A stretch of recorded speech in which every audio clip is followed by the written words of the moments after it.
Are you with somebody who isolates you? Maybe keeps you from interacting with friends, or you can't go out, or if you do go out, you get in trouble for it, or you get a silent treatment. Maybe going out and interacting with your family or going to your family's house for dinner might end up being a big ordeal or a big blow up.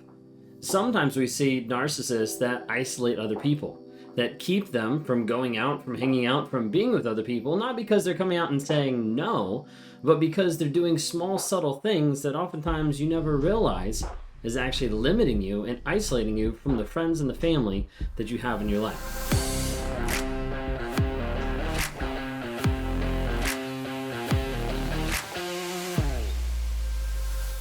If you guys are new here, my name is Ben Taylor. I'm a self-aware narcissist on this channel to provide awareness, growth, healing, and change.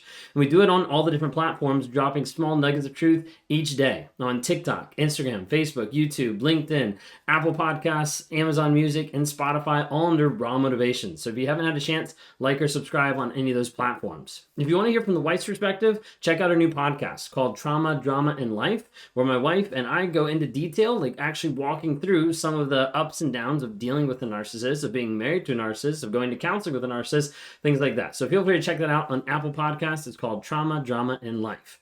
If you haven't had people in your life to help support you, you need to build that support. And you need to find people in your life that are healthy and that are able to come alongside you and help guide you in the right direction.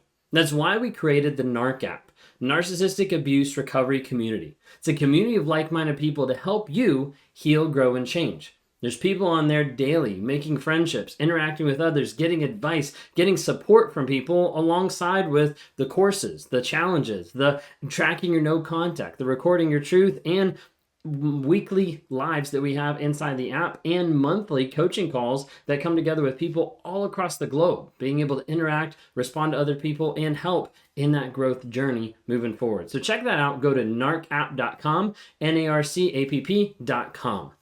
Last off I want to leave you with is the journal that we recently came out with called From Fantasy to Reality.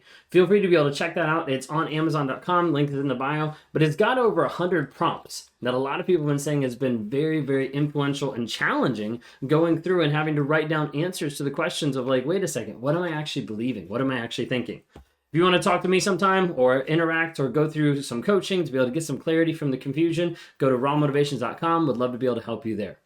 So when we're talking about a narcissist isolating people, a lot of times you have a group of people that are normally like, that's not going to be me. I would never be controlled by a narcissist. Well, a lot of times people all think that. They all think like, hey, I would never fall prey to someone telling me what to do or what not to do. And you'd be right. A lot of people think that that's not going to be the case for them. However, a lot of times narcissists don't just come out and say, hey, I'm going to control you, I'm going to manipulate you, just FYI, here's my red flag, can you hold it for me? A lot of times they're not so overt about what they're doing, especially when we talk about isolation, and especially when we talk about covert narcissists that isolate you through small, subtle means. You see, a lot of times a narcissist isn't going to tell you just no. They're not going to tell you like, you can't do this or you can't do this. Normally it has to be a lot more subtle, a lot more underneath, under the tones, passive aggressive, different things like that that are going to make you know and realize what you have to do to stay in the right lane, to stay in the right idea of what's going on. And if you don't, well, then you're going to get in trouble. Today I want to talk through 5 different ideas, 5 different topics really, of how narcissists isolate you. Because a lot of times people get isolated from their friends, from their family, all different types of things. And all of a sudden they realize that they're 100% alone. They don't go out, they don't interact, they don't have people they can text, they don't have friends, they don't have family, and everyone's been alienated from them. So let's look into how narcissists actually do that. One of the big ways that a narcissist does isolate you would be, number one, would be time.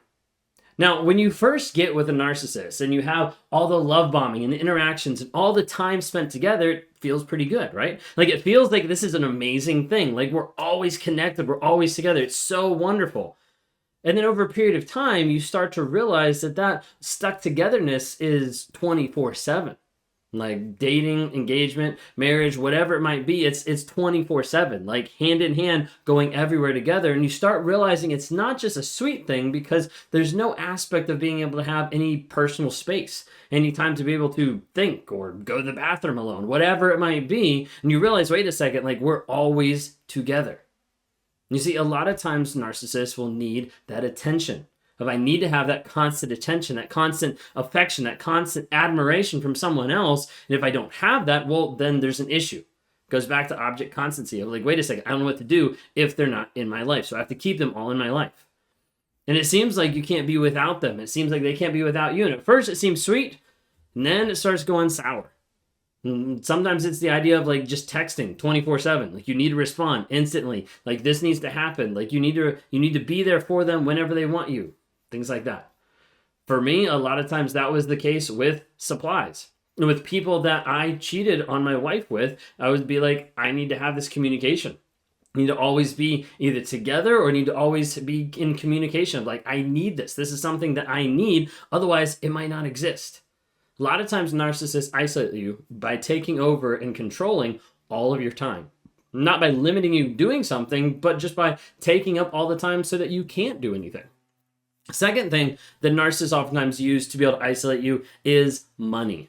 Money is a huge one that narcissists use to isolate you, and that's through the financial abuse. Financial abuse is real. A lot of times people don't understand what's actually going on because they're like, oh, well, I thought it was supposed to be the way. Or I thought this is how it's supposed to be. But oftentimes you'll see in a relationship, especially a marriage, narcissists control all the money, not have any access to anyone else, and it's only them. They get to see everything. Now, we're talking about not just like, hey, I've got this account over here, but we're talking about, hey, I've spent thousands, millions of dollars, and you have no clue about it. Or I've wasted away all of our life savings, and you have no clue about it. Or you can't go do this, you can't do this. A lot of times we'll have people that have been in relationships for a period of time, they've never seen the bank accounts, they've never had connected accounts, they've never worked through that to see if there's any honesty, what's actually going on there.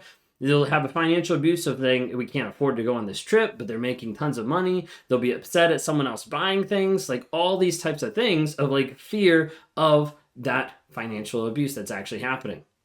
For myself, a lot of times how I exemplified this was in the marriage of saying like, hey, like we don't have the money to spend. Or go to the place to say, hey, spend the money. And then when she spends the money, then something else happens and I freak out and I'm like, it's always your fault. Like, it would always go back to that of like, hey, I can't believe you just wasted that money. Like, don't you see? Like, we need to pay this bill or whatever it might be. In that sense, a lot of times I would use money as a leverage to create fear for that financial abuse. So narcissists isolate you with time. They might isolate you with money. A lot of times they'll isolate you with guilt tripping. Okay? You don't want to spend time with me? Like, I can't believe it. Like, I thought I was your person. I thought I was your best friend. I thought you wanted to spend time with me. Like, I thought you loved me. And a lot of times they'll guilt trip you with a lot of different aspects of abuse, but especially with isolation of like, I want to make sure that you feel bad that you're not investing into me. And as a result, you'll continue to invest in a narcissist and nothing really will come out of it. Like, I want you to invest in me and not other people.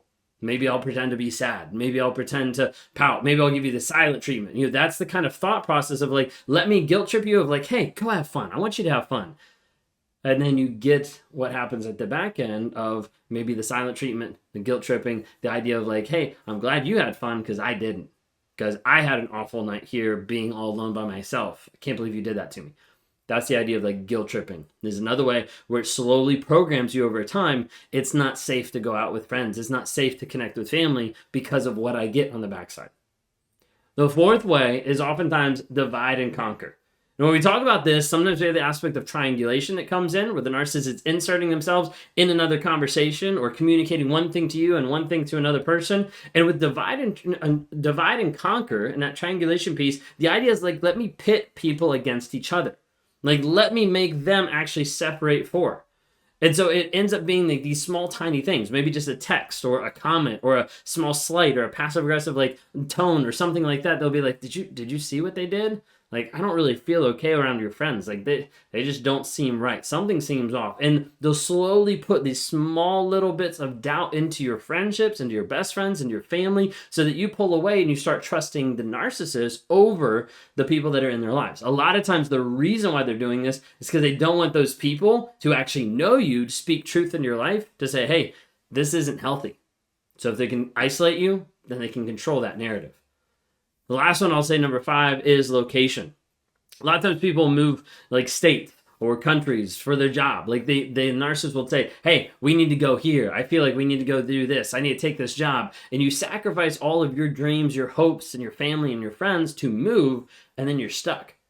Maybe you moved across the country to be with this person because it's a long distance relationship, or they move, then you move. All these types of things happen, and it ends up being sometimes strategic to actually isolate you from those other people. It could even go as far as just being the aspect of location sharing. Of the narcissist is like, hey, let's share locations so you can tell when I'm coming home for dinner, or so that I can make sure that you're safe if you're never answering. And it ends up being another way to isolate you from other people and control you. Why were you over here? I can't believe you did that. And a lot of times it's also a way for a narcissist to cheat, because they can watch where you're at. They can make sure whoever's with them isn't there when you get home. So those are the 5 different things.